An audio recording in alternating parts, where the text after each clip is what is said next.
Welcome to Venture Podcast, sessions with top-tier investors and capital allocators, giving you access to 10x knowledge and insights.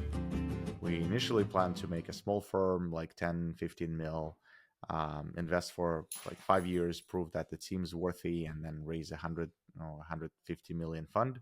We ended up raising 120 million fund right there, right at the time.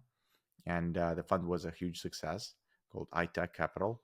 And 2015, I immigrated into the US, started another fund, um, joined a few startups, helped them grow, and then started my own company. Then I got acquired, and then I started this firm. So basically, 3 VC firms, multiple startups, and gladly I stopped working for corporations after I got fired from Cisco. And interesting, who fired me from Cisco was my wife. Hey guys, welcome to the NTR podcast. Today we are hosting Nick Davidov, general partner at Davidovs VC. And Nick, welcome. We would love to learn Hey, from your experience as an investor, also as an entrepreneur, advisor. So kind of you have done so much in the past years. So thanks for joining us. Maybe you can thank you share guys some background for about yourself.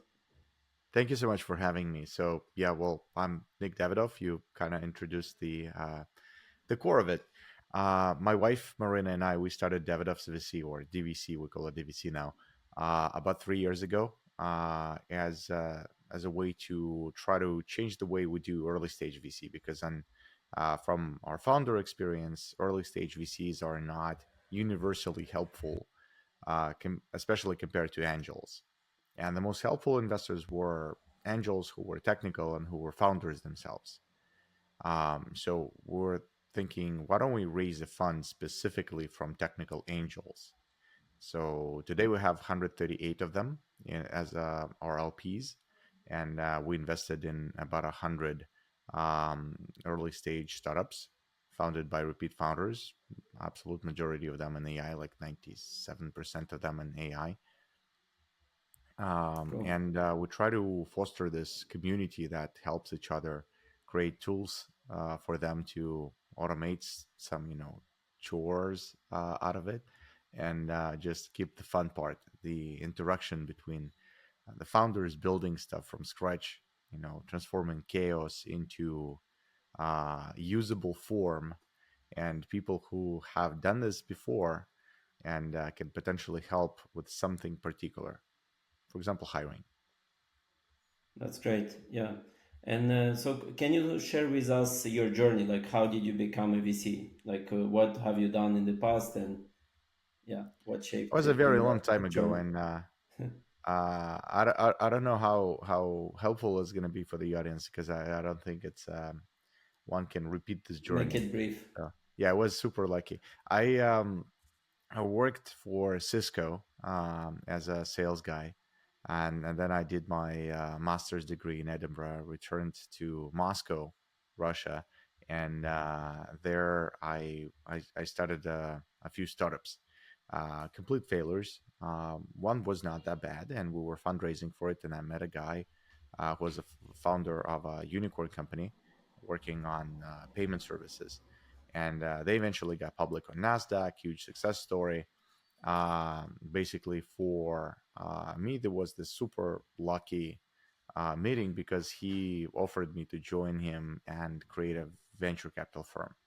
We initially planned to make a small firm, like 10, 15 mil, invest for like 5 years, prove that the team's worthy, and then raise 150 million fund. We ended up raising 120 million fund right there, right at the time. And the fund was a huge success, called iTech Capital. And 2015, I immigrated into the US, started another fund, um, joined a few startups, helped them grow, and then started my own company. Then I got acquired, and then I started this firm. So basically, 3 VC firms, multiple startups, and gladly I stopped working for corporations after I got fired from Cisco. And interesting, who fired me from Cisco was my wife. Oh, really? Wow. And ever That's since we amazing. worked together, because she soon quit Amazing. herself, and we everything we did was together. So what do you enjoy more, being a founder or being an investor? Well, being an investor is definitely more enjoyable because it removes the majority of stress from it, uh, and um, and it's really really empowering to see that you're still doing stuff. You know, like you're not completely useless. Um, and building a VC firm is somewhat a founder journey, so I have a little bit of that. But at the same time, I don't have that much loneliness. For me, the defining factor of being a startup founder is how lonely you are. And especially when you're a first time founder, a second time founder, or a founder or an immigrant founder. So somebody like me who did startup in another country that moved into the US, and you pretty much don't know anybody. And that is a huge problem because you constantly face rejection. You try to hire people to work for you, and in order to join a startup, anybody would need to take a huge pay cut, basically supplement their lower pay with a little bit more equity, and with belief in the sense that they're doing something bigger than themselves, something that can be only achieved with this team, with this group of people. So it's hard. You gotta persuade people, and you constantly face rejection because a lot of people are actually smart, and they're like, why would I go work for you? You're a fresh immigrant, you don't know anybody, you don't even know the market. What Mhm. tells you that is you're going to be better than me at making this? You face rejection from investors. Landlords wouldn't lease you an office. Like it's like stupid as that. Journalists Yeah. would not write about you and run your story, and that's horrible. And there's nobody to talk to, because if you talk to your employees like that, you're gonna kill the morale. I'm not saying Yeah. that you got to be uh, not truthful to them. You got to be super transparent, but there's a very big difference of how you put things, because founders constantly worry and they face this rejection, but it doesn't mean that the company is screwed. It's just a healthy conversion rate. So for the team, you always say, hey, we're going to hire like a VP of engineering within 2 months. Like we're interviewing people. But like what is happening on your side, on your end, is that you approached 5 people you really liked, and they all said no, but there are 2 more people that are okay for that role. And so this difference is like makes you very lonely. In my current role, well, first of all, I'm not lonely because I do this with my wife, and then we have amazing partners in the firm who joined us. Mhm. And the best part is that all of the 138 LPs that we have, they also part of the team. They're And quite active as well. yeah, Mhm. like they're fully in it with us, and they do a lot of work. They bring in new pipeline. They help portfolio founders. We share carried interest with them for a bunch of stuff that they do, and that really does not feel lonely. So I'm blessed. So yeah, it's kind of it's a good definition that I've done startups myself, and it's quite lonely the whole journey, and especially if you have failed journeys, Oh then yeah. it's even more miserable experience. uh, to be lonely and trying to wrap up. Yeah. What's the solution or the cure to loneliness? I mean, obviously it's connection, but from a founder's perspective, it's like, I've been a founder as well, and you haven't really got enough energy at the end of the day to go out and do those social things, right? I think the best solution that the founders have found for themselves is founder support groups, like or founder clubs or founder collectives. I was just in one of those founders for founders, and that's a group. They have their own VC firm called S16 VC, and it's a group of founders that meet regularly. I was about 100 people, and this did not feel lonely. Um, I especially love that it was one of the confidential conferences where like you cannot share stuff you learn there, and there are people are not on their phones. People are actually talking and sharing. They're very present, and they're all founders. It's founders only.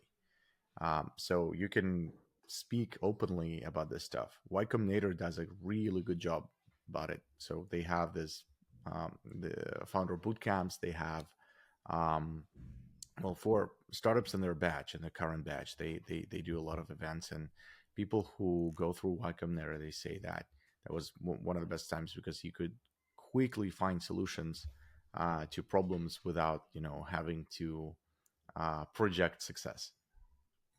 And did you use mentors or advisors in the past? Kind of, do you find it useful?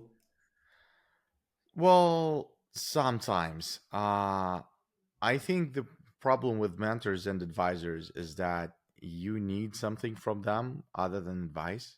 Like it's usually a combination of stuff. So, like if you invite an advisor to join you, you don't only want to learn from them, but you also want to get a part of their social capital, social reputation. You want them to vouch for you, and it kind of turns in this boss employee relationship where you don't want to disappoint your boss with like horrible stuff, or at least if you do, you need to show that you're like working hard on it and you're making progress. So it still has this like a little bit of loneliness. Another founder who needs nothing from you and you need nothing from them, Mm. when you start interacting and you start talking to each other, that's the magical environment in which people actually start helping each other because they want to, not because the other party was expecting that. Yeah, I agree with this observation. Great. And how did you define your investment thesis? Right. It's kind of initially you were advisor and investor, but when you started this new fund, how did you guys define the thesis? So it's an evolution. So our first fund, iTech Capital, did not really have a thesis. We said like we want to invest in tech and we want to Mm. invest in companies that grow. Right? We were like we had pretty much zero clue. We were incredibly successful, but mostly because we were very lucky. We got in the market in the right time, in the right place. We did the right mixture of non-domestic investments and international investments, and we had an amazing group of And LPs. I think you also had the thesis of private equity investments there, right? It was a much later stage, No, it was still early stage. We did seed it and evolved over the years. Yeah. no, it's well, it's so my partner had a private equity approach, but we still did venture capital. We did seed and Series A financing. Yeah. A lot of times would be the first investor in the company that's already profitable, but it still would be a Series A round. And Mm. we did a lot of great deals. I led co-led with Runa. I think Series A for Equid that got acquired for 500 million. Mm. We as a fund, and particularly my buddy and colleague Alex led the seed round for Trading You, which is now what a $3-4 billion company. Crazy successful. I love their product, and by the way, Kostya is an LP of ours, the founder. That's great. Our firm invested in, I think the only round of Avia sales, the only round of Real Web that got acquired by Kiwi recently, and we did the only round of Ticketland that got acquired. So it was great, really good journey. But then when I moved to the US, I realized that I'm no longer that lucky because in Russia we had almost no competition. There was what Almaz, Runa, Yeah. a bunch of funds, DST, RTP, and that was it. RTP at the time was already shifting towards India. So there were very, very few funds at the market and a lot of startups, and they would come and pitch us, and we would be sure that we see 100% of the market. When I came into Silicon Valley, I remember that was 2000, early 15. My daughter just went to school, and there was the first school auction party, and I was, meeting people, introducing myself. Hi, I'm Nick. I'm an early stage VC, and everybody in the room was an early stage VC, or an angel, or an exited founder who now invests, or like um, an investment advisor, and there was just crazy number of people who are in VC in Los Altos, and I was like, wow, this market's like full of money. How do I even invest Also in a company that I competition. like? Oh Yeah, yeah. competition. Yeah. And then I realized that in order to be able to invest in a company that I like, I need to somehow stand out. And I was talking to Dmitry Grishin of Grishin Robotics, Mm. co-founder of Mail Group, and he's really smart. And he said that the only way to stand out is to focus on some niche that I really believe will become very big, and uh, just build up expertise, build up connections, network, claim that in this niche, I am one of the best. And right before that, I was running one of our portfolio companies groups. So I was forming a group of companies, merged 7 companies together in ad tech. And the most exciting products that we're building were using machine learning. And I got acquainted with machine learning quite shallow at the time. I didn't understand much. Well, I could maybe tell you how a perceptron worked, but that was so exciting. And my partner and I, we talked about it and said, hey, we should do AI specific fund. And back then it was early. I was still early, despite the fact that um, the biggest corporations have started already working on that. NVIDIA released CUDA a few years back, which was the biggest shift. 2012, there was AlexNet. There was a big breakthrough in computer vision, ImageNet, AlexNet, and then as everything started, like deep learning started to evolve. So people were talking about deep learning as people talk about quantum computing now as like something fun and somebody does something in it, but like nobody gets any value out of it. But I saw that value in ad tech, and I was like, that value can be everywhere. So yes, today it's a niche, but tomorrow everything's going to be AI. And well, I was right in. I think in life I was right about 3 things: about marrying the right woman, um, moving from Russia to the US at the right time, and then focusing on AI. Yeah, true. Uh, so yeah, it's kind of you shared that you guys made more than 90 investments so far from the fund. What are the best deals that you have done? Oh, we've done a lot of great deals. We do have some that are outliers that are, well, growing way too fast to be real. And well, trust me, I've seen fast growth in the past. We've done Prisma, which got from 0 to 100 million users in 9 months. This is second fastest growing app in the history of mankind after ChatGPT. And before ChatGPT got released, it was number one. We did Masquerade that got to 30 million users in 3 months, and then to 100 million users in like within Facebook within a few more months. That was just crazy explosive growth. But now I look at what's happening to Perplexity, and it just blows my mind up. Well, it's probably a company with one of the highest concentrations of talent in the market right now. They have a relatively small team of about 60, 65 people that are all absolutely incredible. At first, I got pretty frustrated because when we were trying to help, and we like helping our portfolio companies with hiring engineers because we have a lot of engineers in the collective and they know a lot of engineers.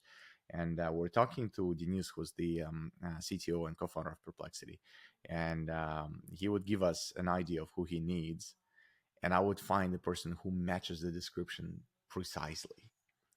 And then Denis would interview them and just like, no, not a match. I was like, what are you talking Not about? the Like there's best. no, Yeah. that's the best. It was like, no, I need better. Okay. And then I use, every possible connection. I talked to every possible person and I found somebody who's like even 5% better. And Denis was like, okay, almost there. Not there enough. They have a very high bar. And that you can tell that from the product. They're releasing at an incredible pace. They're making like 3-4 experiments a day. That is nuts. They're expanding. Their growth is actually accelerating. This is like, wow, at this scale. And if somebody, 3 years ago, if somebody would tell me that a startup uh, with no marketing budget would take that many users away from Google and would make them pay for search, I would say, Yeah. guys, you really need to look into the drugs you're taking. This, they're not good. But this is the reality. So yeah, well, Perplexity obviously is number one. We got a few other ones that we're super proud of, and a few of our portfolio companies have raised beautiful rounds of funding. Some are on the verge of doing this, and we're actually raising a new fund to keep investing in the best performing companies. We already invested in Perplexity's current round out of it.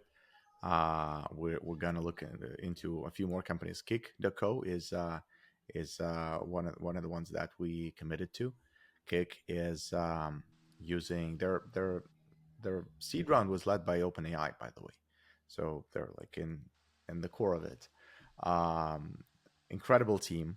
Conrad is he's a hustler and a hacker, and he created Teachable that he sold for $250 million before starting Kick. And Conrad is really obsessively excited about accounting. Very few people Mm. are, but he's a person with technical ability, great product taste, who is obsessed about accounting and accounting products. And he built self-driving bookkeeping for small businesses. And I Amazing. use Kick to I file need my it. taxes. Oh yes, try it. It is magic. You connect all of your bank accounts to it using Plaid, and it Okay. automatically categorizes all of your transactions, builds your P&L, balance sheet, cash flow, your tax return form.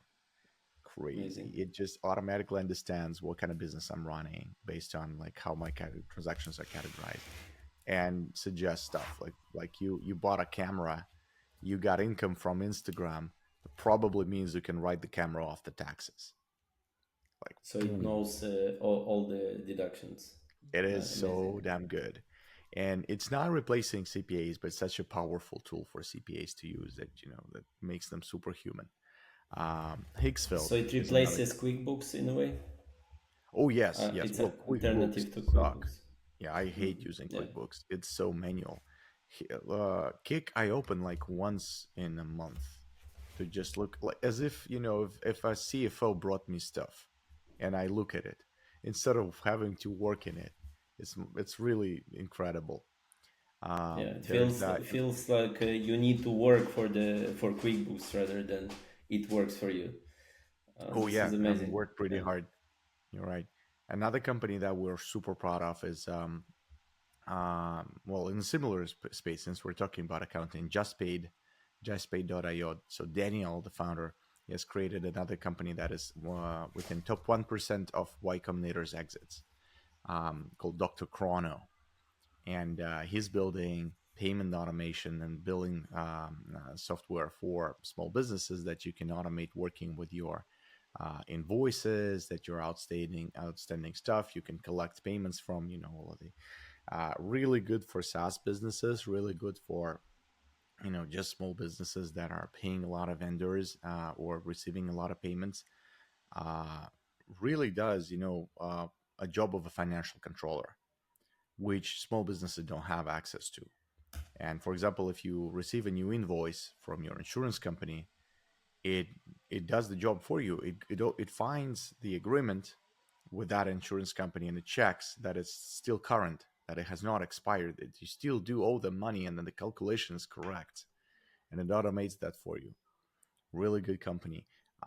Higgsfield is another one. Is a text to video generation platform. And I know there's a lot of people in this field, but these guys are incredible. They're also very scrappy. What is kind of defining this category is that people got to raise a lot of money, and they got to burn all of this money on electricity and GPUs in order to create their foundational level models. Higgsfield's different. They're burning very little. They're achieving a lot with it.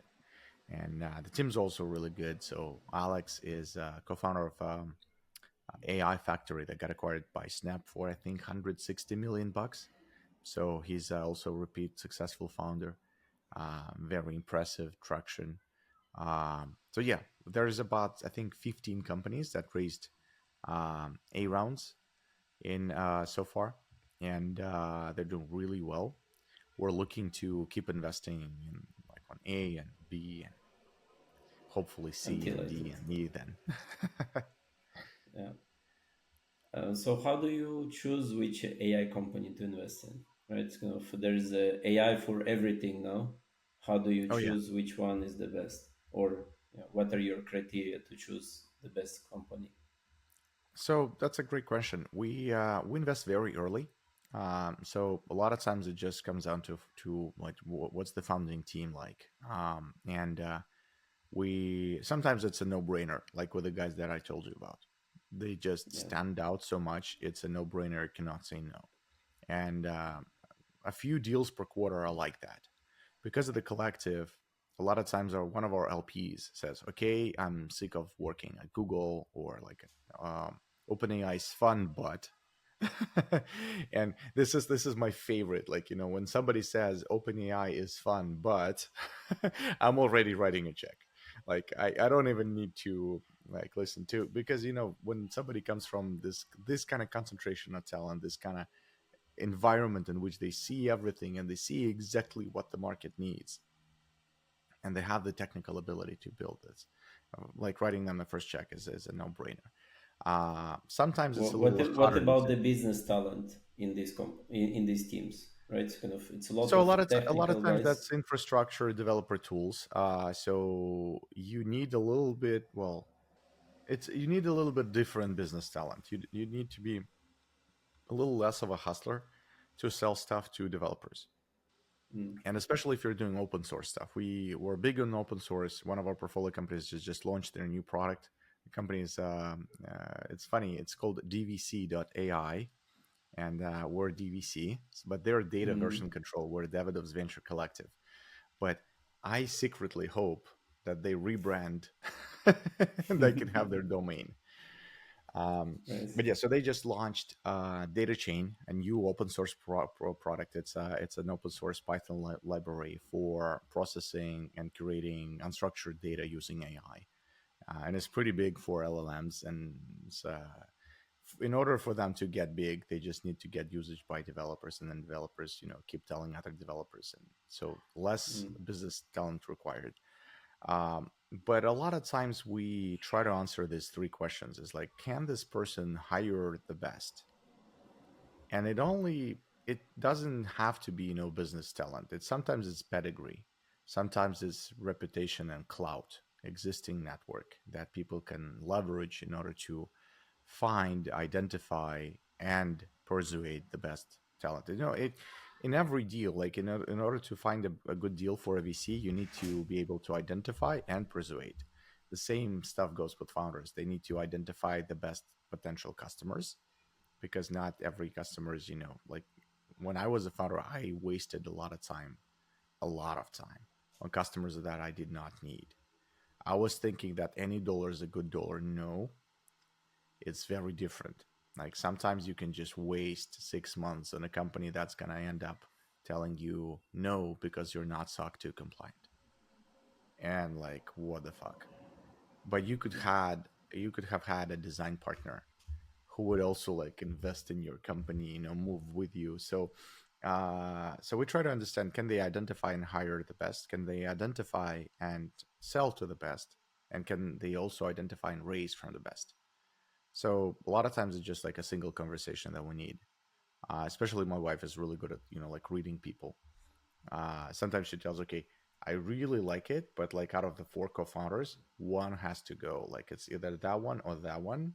I give them 6 months. And you know what's funny? 6 months after, they reach out to us and say, hey, we got some organizational changes. Like, okay, that guy left, right?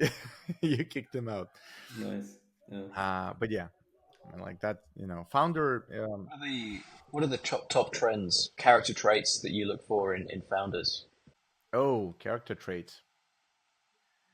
Um, I think it cannot be there. There's no single framework. It's a combination of factors. No two founders are alike. No two successful founders are alike.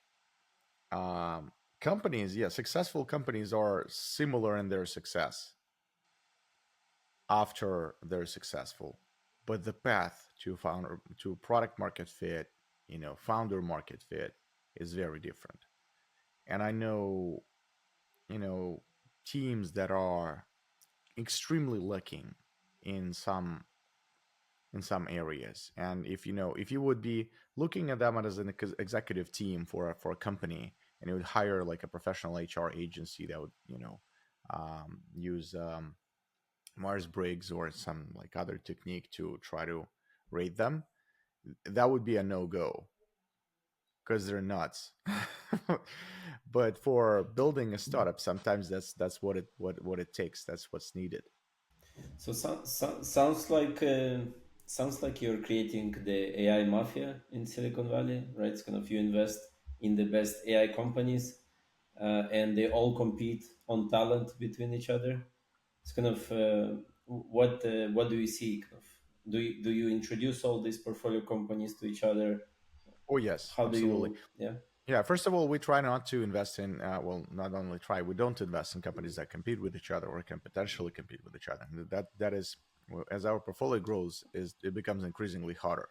Every new call with the founder, I bring up one or two companies that they are in adjacent segments with, and ask them, and then ask our portfolio founders if would they object if we invest in that company, because we want this to be a collective not only of LPs but also founders. There are 200 founders in the collective right now, like 202.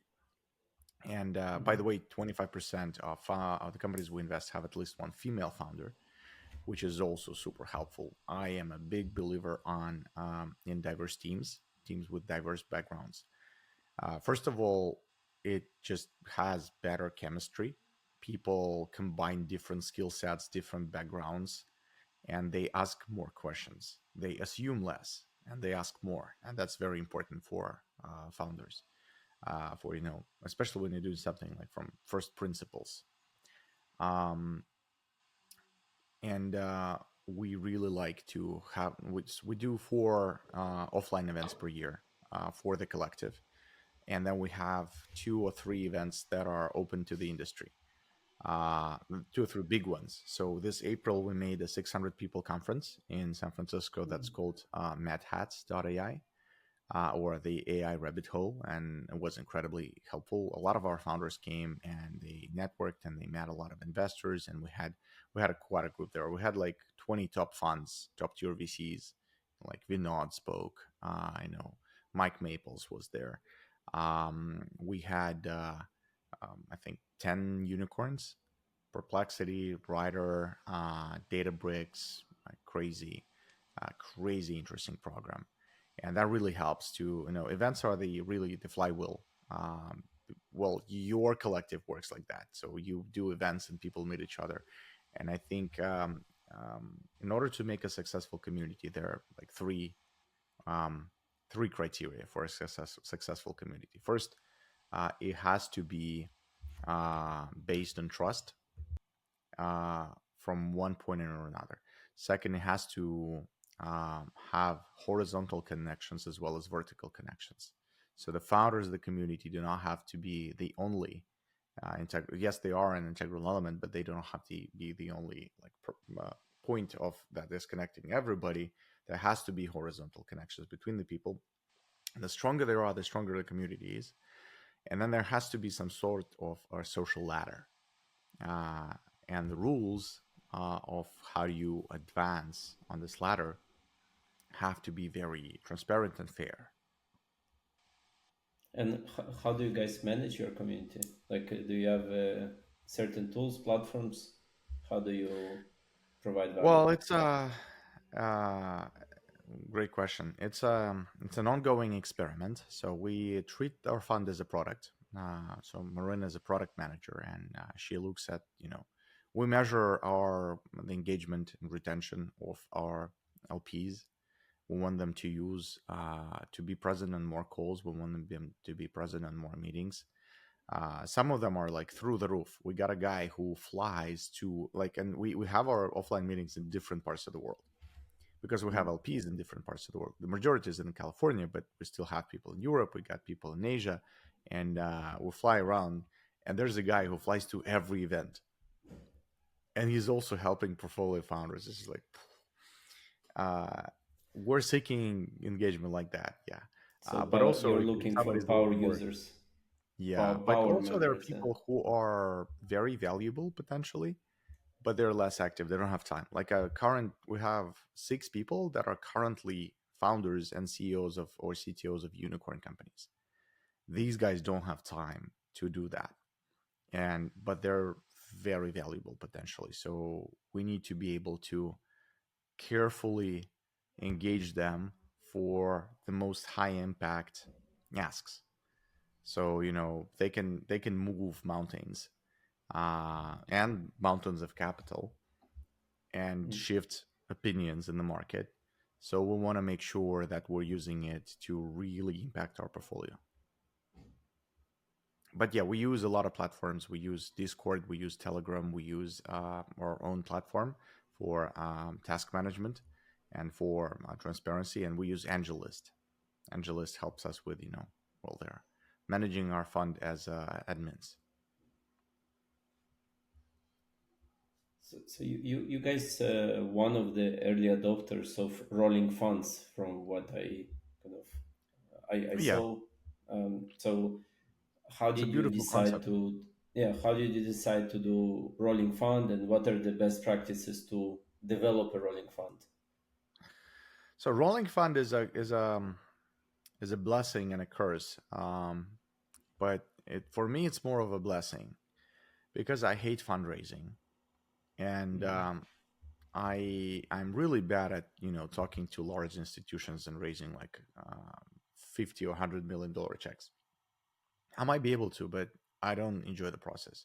I really like talking to founders. I really like talking to smart and interesting people uh, who are actively trying to do something. And a lot of times when you talk to like an employee in a pension fund, it's a little bit different. Um, and it's not their fault. It's not their bad. It's my fault that I do not understand their language. I do not really understand their world, and I don't go to I don't play golf. This kind of stuff. Um, but rolling fund allows you to just do things, and then people come to you based on the things you do, or people refer people to you based on the things they see.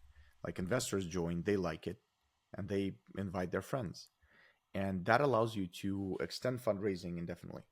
But there's also a curse because you have to be fundraising indefinitely, because otherwise your fund size goes down and your strategy no longer works. So we invest 2.4 million per quarter for the last 3 years, and each quarter is a separate fund. So people come in and they subscribe to a certain number of. So some people who have a lot of experience in VC, they figured out the model immediately, and they were like, okay, so it makes sense for me to subscribe to all quarters. So instead of investing 500K into 2 years, I want to invest 500K over 4 years or 6 years, how longer this can be. So I have more shots at the fund returner, and they would subscribe for the maximum amount of number of quarters. Some people would come in and say, hey, my situation's not that certain. I do have some money that I don't need in the next 7-8 years. I want to put them away, and I want them to be diversified from other instruments. I don't want it to be real estate. I don't want it to be in stock market. I don't want it to be wine or fine art. I want it to be something else. And they were like, okay, so this is basically my juniors college fund, and these are like 120K I want to invest. And then they invest for 4 quarters, and then they make a pause, and then they score a big bonus in their work, and they're like, oh, I can invest another 200K, and they return. So this brings a lot of uncertainty into how much money you're going to have the next quarter. But if you're consistent in well, it's hard to be consistent in performance in VC because like it's between investment and actual results, there's a lot of time, and you cannot really measure it like in the middle, because if we would measure our first fund's performance in the middle, we would see all of the wrong answers. We would see that our best performing companies would actually be like in the middle, closer to the ground. For a lot of them, we were unsure that they're going to make it at all, and they ended up being the best. And like average companies, like best companies became average companies.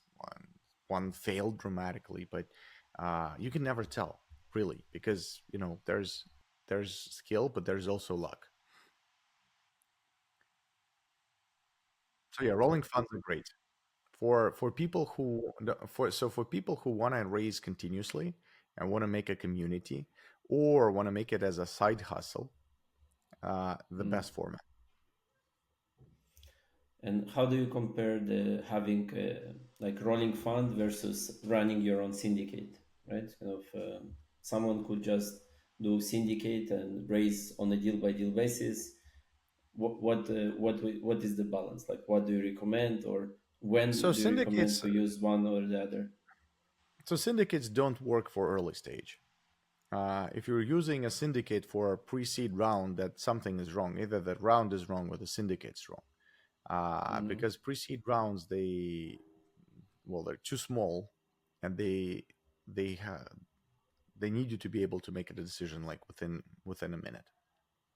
mhm, Because a lot of times the best companies, they don't raise for over a week. Like Animation Inc., one of our portfolio companies, they needed 1 week to close their pre-seed round. I think they raised what, like 4 million, just like this. The best mhm, angels, the best funds, like they looked at the founder early prototype. The company was like 2 weeks old. No brainer for everybody. So if you would raise a syndicate for that, so first of all, they wouldn't take your money, because why? Like, what kind of value do you bring? Who are your investors? Do you even know who your investor is going to be? That's very different.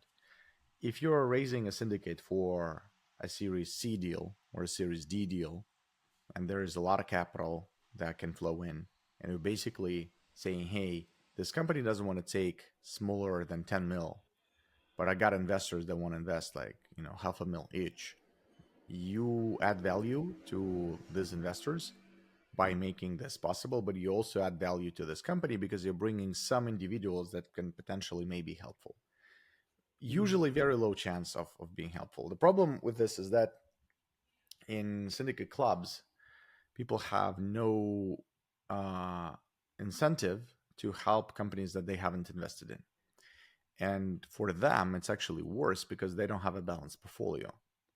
People overestimate their ability to pick winners. mhm, Well, I do it full time for the last 16 years. And I know that I have a little ability to pick winners, very little. But it's overshadowed by the market, the uncertainty of the market. So I would never bet on my ability to pick winners. I would bet on the strategy that compounds over a long time. Like poker. You mhm, can win crazy money in poker, but it's inconsistent. In order to be consistent, you need to look at your bankroll, say how much money you have, and choose a strategy that would allow you to consistently deliver results on a long-term period of time. And that's why people who say, "Hey, I'm gonna look at the 100 deals in this syndicate, and I'm gonna pick five," well, there might be lucky, and that creates anecdotal evidence of somebody investing and like scoring 20x on an investment or 100x on an investment.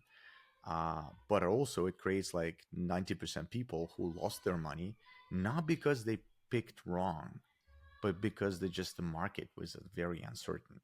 Stuff happens. People go like everything can go great, but then one of the co-founders gets schizophrenia, yeah. and House, plots another co-founder. They like spend time fighting, and the company just goes down. And Yeah, so you kind of you mentioned you're raising traditional fund, right? So kind of why do you diverse from the rolling fund? Why not scale rolling fund and blow it? It's kind of have lot more and more subscribers.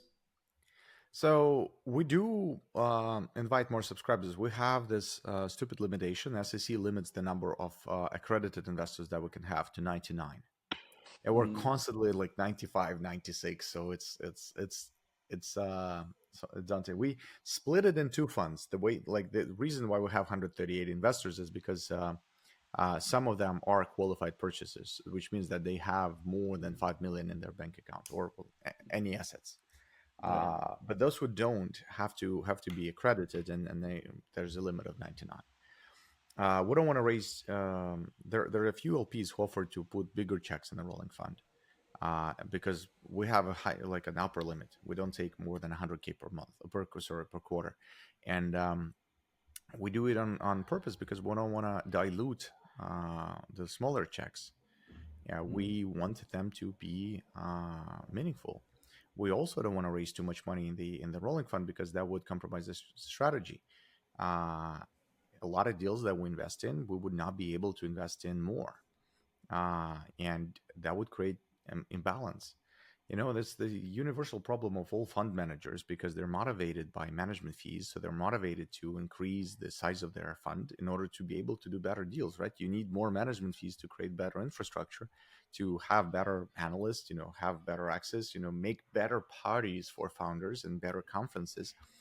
But that ultimately leads you to the point where you're able to pick these like really good deals, but then you only invest 10% of your fund in them, and then the 90% of the fund you kind of shove into companies that can accept the capital. So a lot of times mega funds like Andreessen or Insight Partners, a lot of their deals I'm looking and they see that they're passing on good deals in favor of deals where they can just deploy more capital.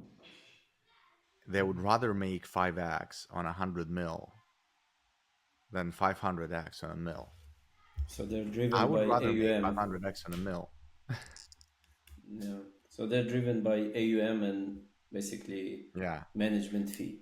Yeah, but the reason I'm raising this second fund, or we're raising the second fund, is because it's gonna be rolling in a way, but it's gonna be rolling with the longer periods. It's gonna be one fund every 4 years. And so the community fund, the main fund, is going to keep working, and this beautiful community is going to keep producing these amazing companies that we could never find ourselves, or we could never get in ourselves without the help of all of these people. And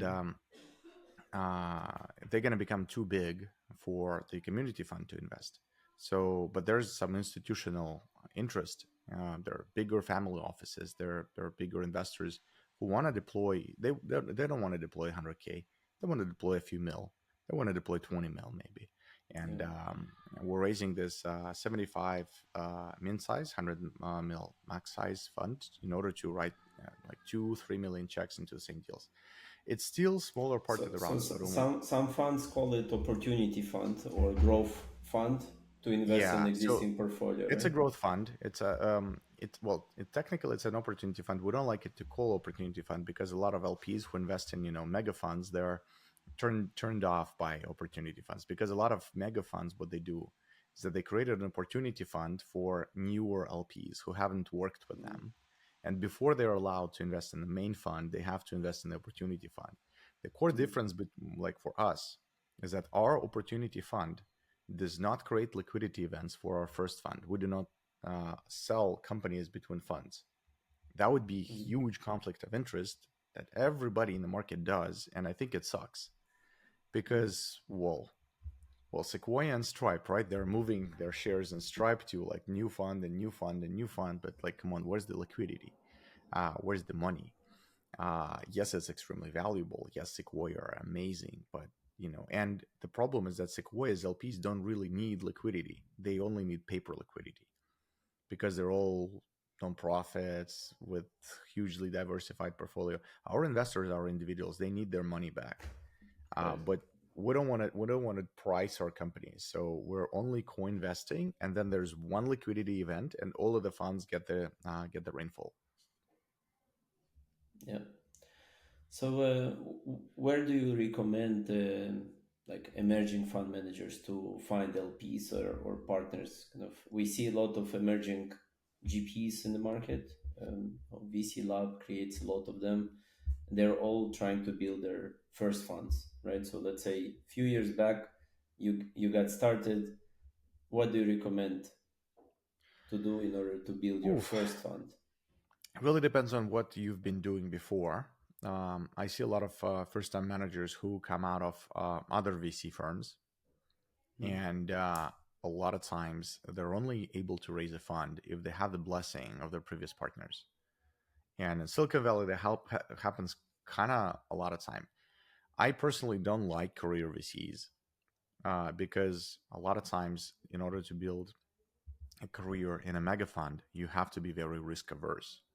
You have to be very careful. You don't have to make mistakes. But VC is all about making mistakes. It's all about having a calculated strategy of how do you make more mistakes so you can have a higher chance of scoring big. And the worst was when career VCs start giving advice to founders and they've never built a company. But sometimes some of them are smart, and sometimes some of them are not only smart but also willing to take the risks of starting their own company.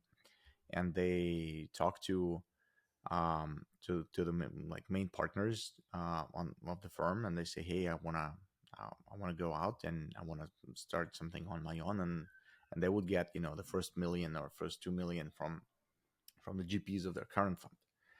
And that is the best because you have this blessing, and a lot of LPs who invest in your main fund, they would have this basket for emerging managers, and they would write you a check. And a lot of times this works miracles, like Sarah Guo, Conviction Fund. She's incredibly successful. She's very well networked. She does miracles. And she exited Greylock, and she raised from Greylock co-founders from Reid Hoffman, and a lot of times they still get deal flow from these guys. And a lot of times, some of our LPs are VCs themselves, and a lot of times they would just call us and say, "Hey, I want your expertise in this deal, and if the deal's too early for me, but I really like the founder, can you put like 100K in if you like it, and then basically give me some favors, like tell me when they're going to be raising their next round." And a lot of times it's like super helpful for people who haven't been in VC, people who want to break into VC. I think being a founder is the single best career option. Uh, Failed founders or successful founders, any kind of repeat founders, are much more appreciated by other founders because you speak the same language. You experience the same pain, and it's just easy to write checks. It's going to be somewhat harder to raise, but you can still raise from other founders. Like, there's a lot of successful founders in the world, and they're becoming more successful founders every minute. So you can raise from them, like what we did basically. If you don't want to become a founder, but you want to break into VC, it means that you need to either have access to capital already, and then that's not a problem. Then your problem is access to pipeline, or you need to have unique access to pipeline. It's like, how do you get deals that nobody else sees earlier, and how do you make them take your money, not Sequoia's money? This is the big question that every smart LP asks. It's like, why would the best company take your check, but not, Reid Hoffman's check? How do you find it before Reid Hoffman? Yeah, how do you get the best companies to come to you, right? Oh yeah, even if they don't come to you, how do you find them? Because a lot of times, like super Aravind, founder of Perplexity, now enjoys this. Like, he's the one of the biggest stars in the world right now, in the VC world, and every founder who's raising wants to raise from him as an angel, and they all come to him, so he sees the best. So his network filters out the trash and brings him the very best. And well, he can share these opportunities with us, or he can share with somebody else based on who he truly believes can bring value. So this um, this is easier for people who, like, if Ervin wants to raise a fund, he would be able to do that easily because people understand why he'll have the unique pipeline, and also he has the expertise. Yeah. But if a person is saying, "Hey, I have, let's say, a unique perspective. I come from Brazil, and I'm like super famous in Brazil, in the tech scene. I've created two companies in Brazil, and Brazilian founders entering the U.S. market are gonna all go to me." That can be equally interesting for LPs. Look, just not for all LPs, but for LPs who are looking to diversify. We play this card a little bit with Russian-speaking founders, founders from Russia, Ukraine, Yeah. Kazakhstan, Belarus, and yes, a lot of them come to us. Not all of them, a lot of them come to us, and they know us. And So for how do you compare these companies to other origin founders? Um, well, I don't want to, generalize too much, but I think the universal uh, factor is they have like really good technical ability, and a lot of times they don't understand how business is made. And a lot of times they underestimate go to market, the importance of go to market, and a lot of times they underestimate the importance of talking to customers. So post-Soviet founders, a lot of times they just envision something and they make it, and then they expect for people to buy it. That can work for open source. That usually does not work for things that people need to actively sell. But Um, over the years, things change, right? It was like 15 years yes, ago, it was worse. Now it's better, and kind of you yeah, see more repeat founders as well. More education is there, so you're right. And yeah. there's a lot of we prefer Russian-speaking founders who have lived in the valley for 5-6 years, who Mhm. have worked for Facebook, who worked, like at Nvidia, Mhm. who built a startup here, and that is probably the best combination. Like Denis from Perplexity, he Mhm. moved what like 10 years ago. He worked at Meta AI, NYU. He did a lot of stuff. He worked at Microsoft. Yeah, But some got time a ago, lot of experience for sure. yeah, some time ago he worked at Yandex. He started Yandex data school in Belarus, and we speak the same language. We have similar cultural references, but he's fully immersed into the like he knows all of the local engineers. He doesn't care if they come from Russia or India or the US or Canada. He knows all of the top talents and all of the top researchers in the world, and he's the carrier of the local culture. So these kind of combinations are the best, and it's a diverse team. Like Perplexity has a diverse team that is like immigrants, non-immigrants. Well, they don't have women in the co-founding Yeah, team, I sadly, saw that. Hmm. but it's diverse in terms of their cultural background. Yeah, cool. So yeah, thanks for this podcast. We learned a lot. It's kind of especially about your thesis and the structure, and yeah, it's kind of thank Yeah, I you. hope it And makes sense. I hope it, yeah, no, like lots of great insights that I hope that people will learn from it and adapt their investment thesis. Thanks a lot. hopefully.